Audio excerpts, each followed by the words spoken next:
मित्रांनो, हे केवळ एका समाजापुरतं, एका जातीपुरतं, एका वर्गापुरतं किंवा एका देशापुरतं, एका राज्यापुरतं मर्यादित नाही. समाजामध्ये सगळीकडे ही वृत्ती आहे.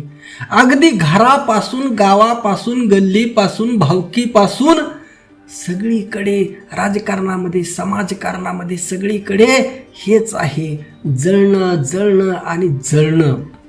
त्यामुळेच मित्रांनो, तुकाराम महाराजांनी सांगितलं आहे, निंदकाचे घर असावे शेजारी, निंदा करणाराचं, जळणाराचं घर शेजारी असायला हवं.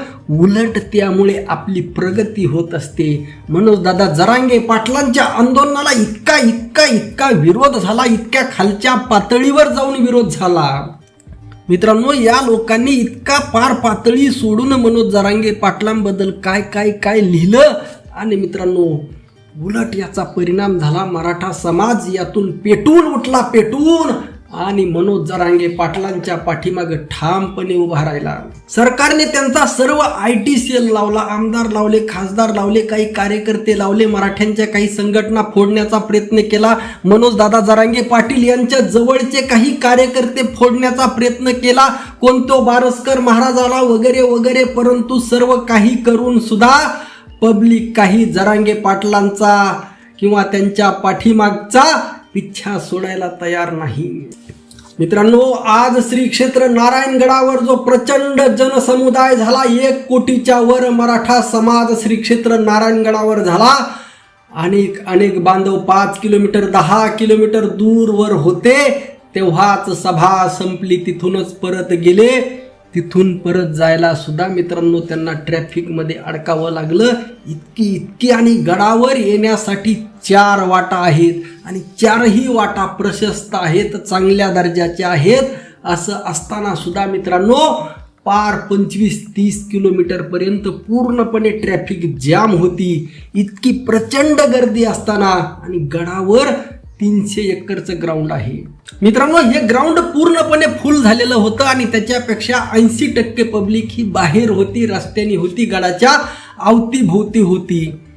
आणि मित्रांनो, सर्वात महत्त्वाचं म्हणजे सोशल मीडियावर एक फोटो मुद्दामहून हे जळके लोक फिरवत आहेत. एक सॅटेलाइट फोटो दाखवून फक्त ते ग्राउंड 7 एकरचं आहे. काय जळावं किती, याला काही मर्यादा आहेत की नाही? मित्रांनो, खरं तर या विषयावर मला बोलायचं नव्हतं, कारण मी कधीही कोणावरही जळत नसतो किंवा कोणाबद्दलही मी कधीही वाईट लिहित नाही किंवा वाईट चिंतित नाही. सर्व 18 पगड जातींनी, सर्व मानव जातींनी, सर्व जाती धर्माच्या माणसांनी एकत्र राहावे. कारण काल मनोजदादा जरांगे पाटील यांच्या भाषणाच्या अगोदर गुरुवर्य प्रेममूर्ती शिवाजी महाराजांचं भाषण झालं आणि त्यामध्ये शिवाजी महाराजांनी सांगितलेलं एक वाक्य खूप महत्त्वाचं होतं आणि संत श्रेष्ठ ज्ञानेश्वर माऊलींचं ते वाक्य होतं, हे विश्वची माझे घर, ऐसी मती जयाची स्थिर, किंबहुना चराचर आपणची झाला. मित्रांनो, एकदा या विश्वालाच जर घर मानलं, ही मित्रांनो ज्ञानेश्वर माऊलींच्या बुद्धिमत्तेच्या विकासाची सर्वोच्च अवस्था आहे. आणि मित्रांनो, या संपूर्ण युनिव्हर्सला एकदा घर मानल्यानंतर, आपलंसं मानल्यानंतर ना तुमचा जात राहतो, ना तुमचा धर्म राहतो, ना तुमचं कुळ राहतं, ना वंश राहतो.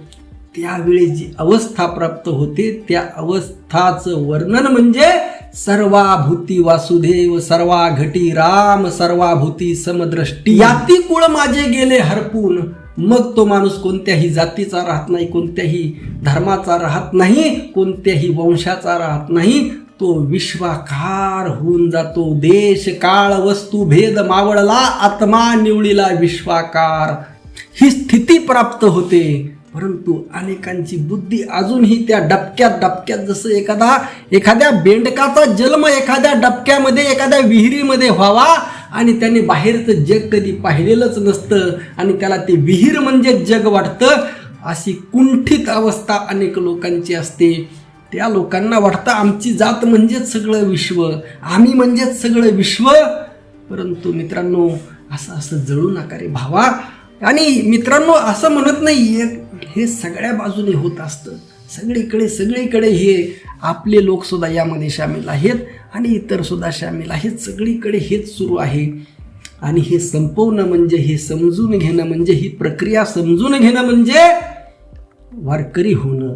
आणि मित्रांनो, खास करून श्री क्षेत्र नारायणगडाचा हा परंपरेचा दसरा मेळावा होता आणि येथे वारकरी शिकवणूक देण्याचं काम गुरुवर्य प्रेममूर्ती शिवाजी महाराजांनी केलेलं आहे. आणि हे खूप खूप माऊली ज्ञानोबरायांचं ते वाक्य इतकं मनाला भिडणारं होतं, परंतु किती जणाला ते कळलं, त्याचा अर्थ किती जणाला कळला, आणि तो अर्थ समजून घेणं खूप महत्वाचं आहे, हे लक्षात घ्या मित्रांनो. त्यामुळे जळणाऱ्याकडे दुर्लक्ष करा.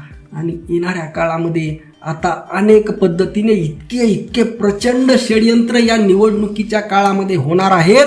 मराठा समाजाला तोडण्याचे, मनोजदादा जरांगे पाटलापासून तोडण्याचे इतके प्रचंड असे षड्यंत्र होणार आहेत. या षड्यंत्राला बळी न पडता ठामपणे राहा आणि सुरुवात स्वतःपासून करा. आपणही कोणावर जळू नका आणि ठामपणे मनोजदादा जरांगे पाटील यांच्या पाठीमागे उभा राहा. तुम्हाला परत सांगतोय, भारतीय जनता पार्टीची नीती स्पष्ट आहे, ठरलेली आहे. त्यांना कोणत्याही राज्यामध्ये त्या राज्यातील जी प्रॉमिनंट जात आहे तिला वर येऊ द्यायचं नाही, तिचं खच्चीकरण करणं हे भारतीय जनता पार्टीचं ध्येय धोरण आहे. हरियाणामध्ये त्यांनी जाटांना संपवण्याचं काम केलं आणि आता महाराष्ट्रामध्ये मराठ्यांना संपवण्याचं काम सुरू आहे. बाकी आपण समजदार आहात. रामकृष्ण हरी. जय जगद्गुरु. जय शिवराय. जय भीम.